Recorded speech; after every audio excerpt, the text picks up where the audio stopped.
Yes, so when Usman was walking, so it touched the feet of Usman radiallahu ta'ala anh. So Sayyidina Usman stopped for a while.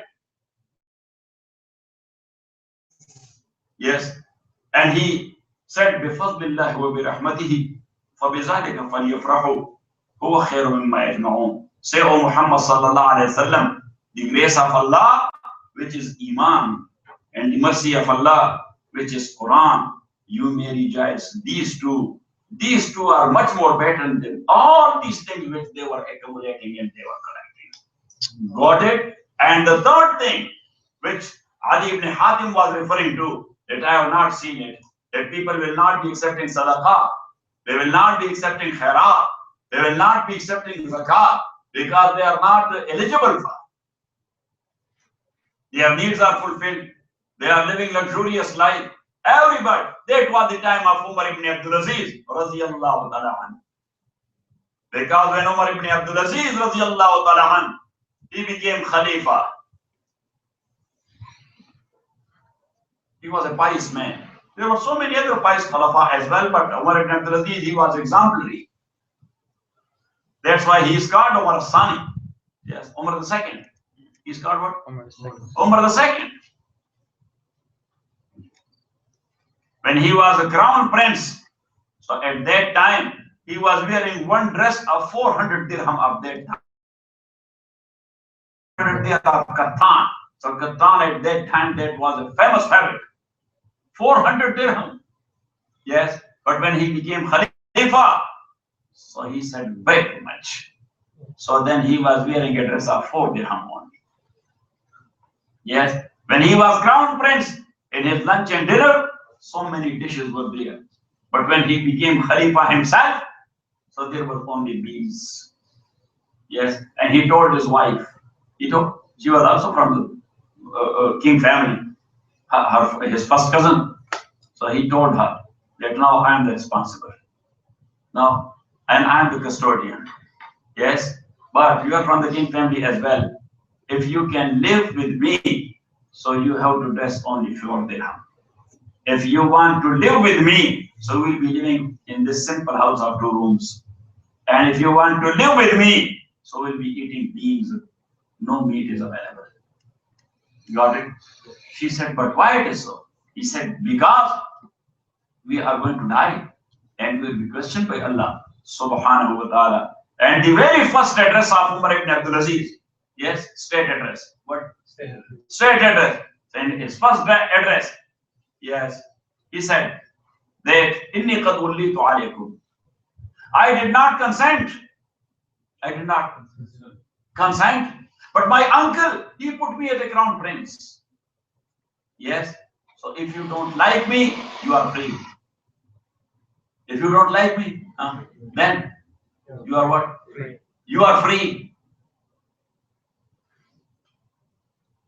So if you are not giving me your pledge, you are free. Yes, just feel free and tell me. And I am not interested to be a king or to be a Khalifa, because this is way too much responsibility. They said, no, we are lucky that we have you as our Khalifa. So then he said that, okay, the king family, Banu Umayyah, our forefathers, they have snatched and taken away the properties of people by force. Yes, got it, got it. And they have cut it into pieces for you people and given it to you. Yes, so I will be taking it back and giving it to its owner. So the best thing is that put it back whatever you have. Yes, and tell the owner yourself that that's your property, take it. That's your house, take it. That's your land, take it. Got it? So the Banu Umayyah, they were looking at each other. We are in difficult time. Got it? And then he asked the cabinet that whatever is there in the treasury, that is public exchequer. And public exchequer is for public. That is not for the ruling elites. Yes? So he said that in 1 month, I need every unemployed guy, his name and whereabouts. I need the list of orphans. I need the list of widows, the list of jobless people, the list of crippled who cannot do anything. Yes? And then he provided employment to people. started businesses for them. Yes, and giving wazifa and stipend to those who were not able to. So at that time, for sure, somebody was coming that this is gold, zakat in masjid. Anybody who is eligible for that. What are you talking about? We don't need it. Qadar not allowed in Islam. We are living a king life. So what we are doing with the zakat money? Yes. So in the time of Umar ibn Abdul Aziz, the national exchequer was much more full than previous times. Because the people were bringing the things to the national exchequer. Got it? But he gave a free hand to the people that with your free consent, whosoever you want to make him Khalifa. That's where today was written here that in Banu Abbas, Khalifa Mansour is chief executive, like the one you have in Afghanistan. Yes, they're chief executive. Yes. CHIEF or CHEAP, but anyhow, he is chief executive, yes. So there was a chief executive, his name was Rabi'a, and he was an enemy of Abu Hanifa rahmatullahi alayh. He was whispering to the king about him that he has a lot of disciples. Thousands of people are his disciples. And I think that he will bring sometime coup d'etat. He will overthrow you. So he was doing like this. So once Abu Hanifa was invited to the castle. So he was there. So Rabi'a, yes, he was actually poisoning the brain of king against Imam Rahmatullahi alayh.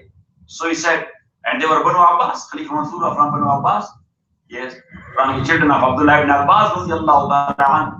So he said that Saratul Khalifa, yes, you know that Abu Hanifa, he is not accepting the fatwa of your grandfather Abdullah ibn Abbas. Yes, like Abdullah ibn Abbas says regarding the istisna. Istisna means that if somebody will say, yes, he will promise, yes, inshallah. Yes, what is this now? Inshallah, like Tariq says, yes. So when he does not want to do something, he said inshallah. Yes, because it will make the promises gone. It is washed out and wiped out.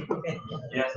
But when, so Abu Hanifa says in the same sitting, if he said it with, in the same sitting which is called Muttasilan, in his talk, he said after his promise or whatever he said. So he said inshallah, so that is gone. That's not binding. That's not. So if somebody will say to his wife, Anti Talibun Salasan, you are divorced 3 times, inshallah. So no divorce happened. Yes, because of inshallah. It nullified. Got it? Inshallah. But according to Abu Hanifa, in the same city where he is talking about. But Ibn Abbas says, that until 1 month it works. If somebody will say something today, and 1 week later, oh, nobody will give me any other wife. So he said, inshallah. Yes. So he said that talaq is gone. This is only his saying. Yes. So Rabi'a said to him that Abu Hanifa is not accepting the fatwa of your grandfather Abdullah ibn Abbas, the cousin of Rasulullah sallallahu alaihi wasallam, and your grandfather Salatul Khalifa. So actually he was poisoning his brain against Imam Sahib Rahmatullahi alayh. But Imam Sahib was very clever and he was very, yes, to the point and very extempore. So he said, Salatul Khalifa, do you know, this guy, his intention is very bad. Because people are giving you their pledge of allegiance. Yes. So if they will give you pledge of allegiance here, yes, so they are bound to follow that. And if they will go out or at home tomorrow or day after tomorrow, they will say inshallah. So the pledge is broken, then they are not bound to follow you. So he is making comparison. Yes. Because Imam Rahmatullahi alayh, he was very clever in this regard. Anyhow. Imam was Imam. Imam was Imam.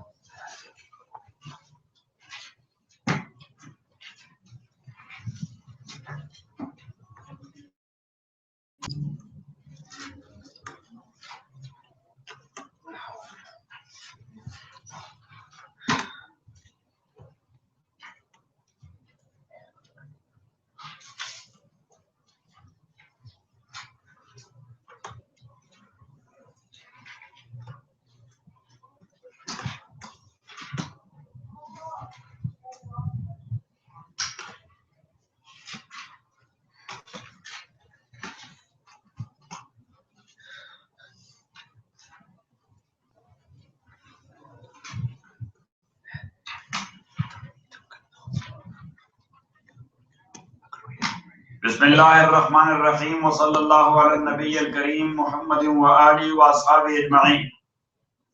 As we mentioned about masa al khuffain or masa on socks. According to Imam Malik rahmatullahi alayh, masa is only on leather socks. Or Jarmukain or the army boots are a good substitute to leather socks. Got it? In Ahmad ibn Hanbal, basically they say each and every socks it except a masa, as long as it is not sucking the water to your skin. Got it? Abu Hanifa rahmatullahi alayhi, he said that the socks should be of leathers, number one, or it should have leather sole. Munawwalain, that's called munawwalain. Or mujalladain, its sides are leather. Its sides are leather.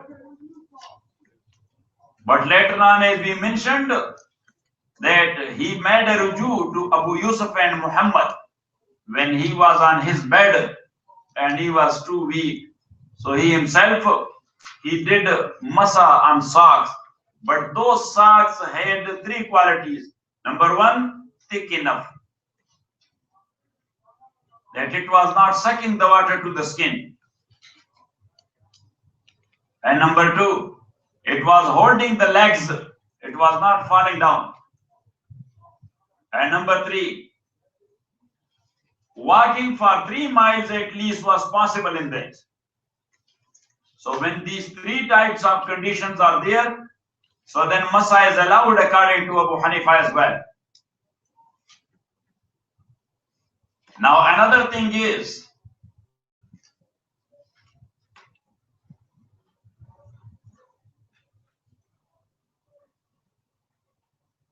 that if somebody, mostly we are wearing the socks for cold. Because of what? Because of cold. Yes. Or somewhere there are some insects like fleas in certain areas. Fleas which will bite you at night if you are sleeping. Got it? Flea, F-L-E-A. That is? Yes. In Arabic that's called barghouth. In English that's called flea. Yes. So it bites. So you want to cover your feet and you wore socks. Got it? Yes. So you wore it for cold or for insects. So masa is allowed according to all 4 imams. But if somebody wore socks only for the purpose of masa, neither it was cold nor there were on any insects. But you were traveling to San Francisco, you will not find a place to wash your feet. So that's why you wore socks for the purpose of what? Masa. So then Imam Malik says masa is not allowed. He said that because of necessity. This is not a necessity. You are making excuses. He said that you are making. So in masa, Imam Malik is very strict. And Imam Shafi and Ahmad ibn Hanbal, they are very easy. And we are in between. Yes, everywhere we are almost in between. Got it?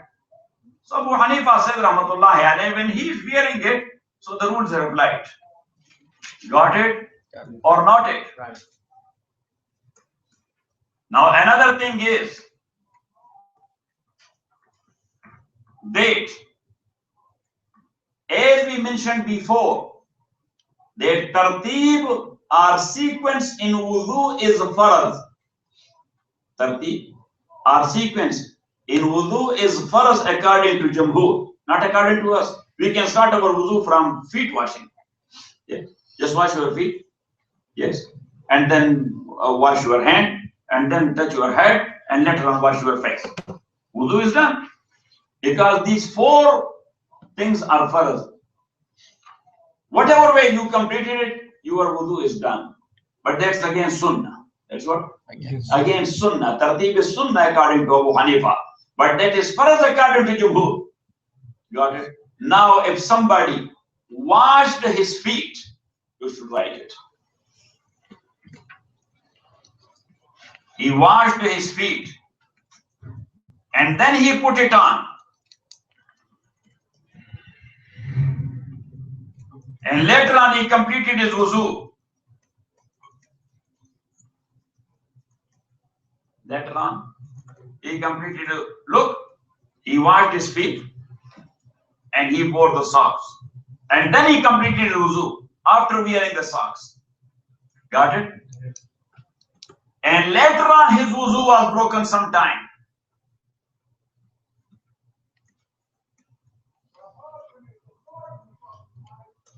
So now according to Abu Hanifa, he can do masa on those socks. He can do masa on their socks. But according to Jumhur, he cannot do because he has not worn the socks with complete wudu. He has worn it after washing his feet only. Got it?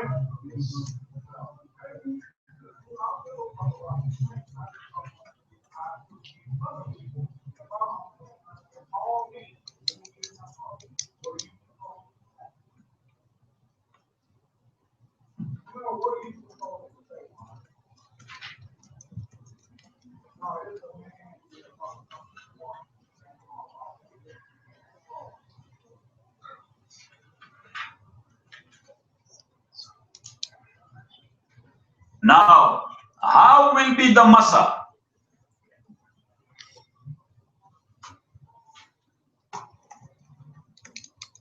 The proper way of masa is to start from the front of your foot.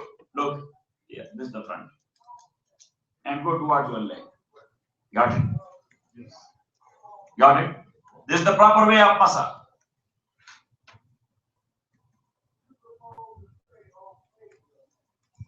And it may be with the fingers of your hands.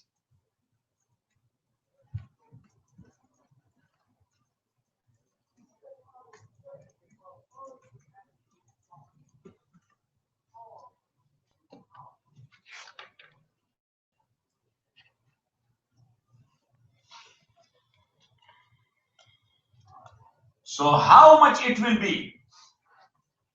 So Imam said rahmatullahi alayh that the touched place of socks, touched area of socks must be equal to 3 fingers of the hands. Must be equal. So when you touch it, like look, when you will put your fingers here, so it comes up to here. Got it? So the wajib masa is that if you did it up to here, so your wajib masa is done. Yes, this other one is sunnah. Your wajib is done, which is equal to 3 fingers. Got it?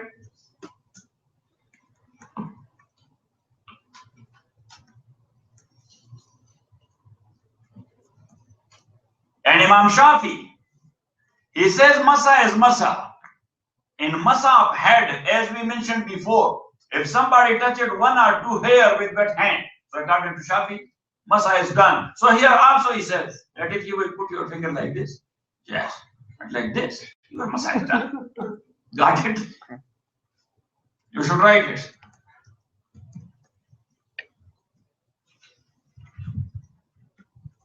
And as we mentioned before, that regarding head masa, Imam Malik, he says isti'ab, yes, to engulf the whole head. Yes, so he said that here to engulf with not the whole foot, but as that is mentioned there, so he said you have to take it up to your leg.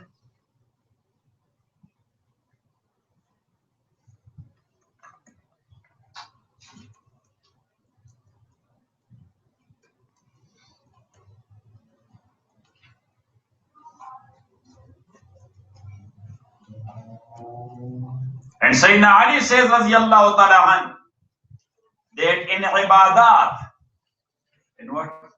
In ibadat, ta'abbud, T-A, comma, A-B-B-U-D. Ta'abbud. Ta'abbud means to follow without knowing the philosophy. To follow without knowing the philosophy, as I was mentioning in my Friday speech, I started with that speech with. That in ibadat there is no philosophy. In ibadat there is only ta'abbud. Got it? Bow down. Yes, bow down. Why? Yes, because your back is hurting. There is no philosophy. But Allah says, irgao. Yes, go to the ground and put your head on the ground. Why? What's going on? You are taking away some electric from your body to the earth or what? You are earthing or what? Got it? Got it or not it? No. Allah subhanahu wa ta'ala says what to do. So in ibadat, there is no philosophy. In ibadat, there is only ta'abbud. Got it? Without knowing philosophy, just obey. So Sayyidina Ali says, radiyallahu ta'ala an, لو كان الدين بالرأي, if in ibadat, deen was based on opinion. If in ibadat, deen was based on opinion, لكان أسفل الخف أولى بالمسح من أعلاه. So we should have doing the masa to the sole side, not to the upper side. Because that is close to the, not this area. Got it? Or not it? Got it. But he said, رأيت النبي صلى الله عليه وسلم يمسح على ظاهر الخفين رواه أحمد وأبو داود. Imam Ahmad and Abu Dawud narrated hadith. That is masa on this upper side of khuffain and socks. Got it? Or not it? Got it.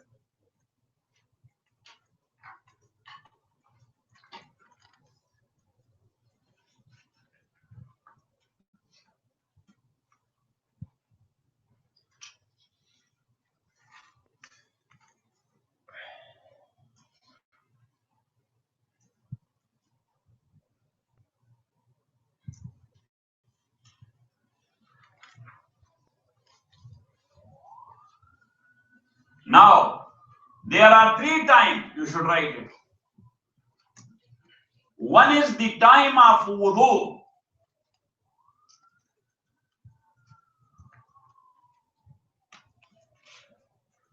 Second one is the time of wearing the socks. And third is the time when your wudu got broken. Look at me. Look at me. You made your wudu 1 o'clock Zuhr time. Got it? Yeah. You wore your socks 3 o'clock Zuhr time. 2 hours late. You were with wudu. Your wudu was there. And you wore your socks. Your wuzu got broken 6 o'clock in the evening.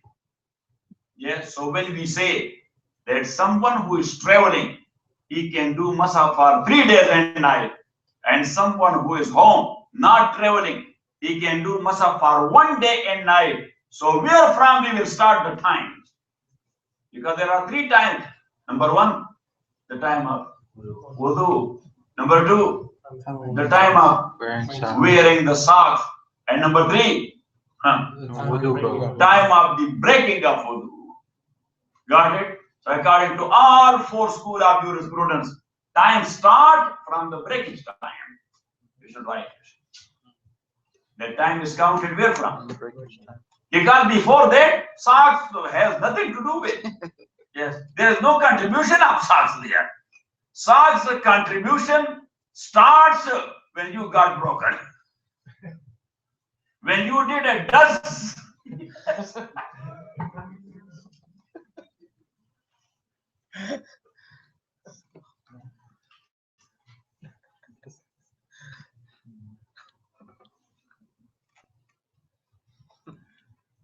No, now, how does the masa break?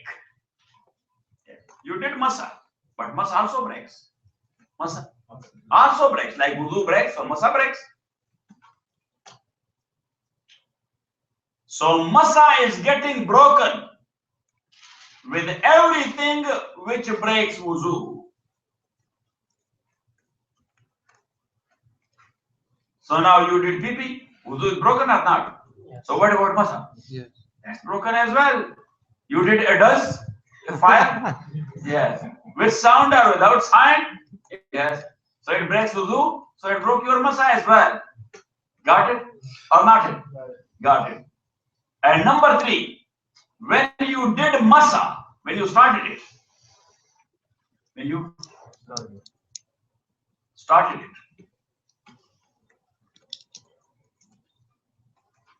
so you have done the masa, but intentionally or unintentionally, look at me, you took up the sock, one sock, you took up, or at least equal to the extent of 3 fingers, you took it up under your ankles, under your ankles.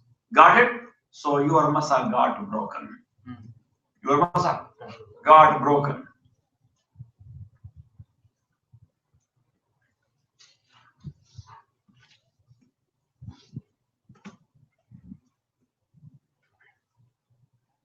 Another thing, if the sock got torn, it broke. Yes, the sock got broke. And look at me, that much place from one foot or from both together, that much became naked. So your masa is broken.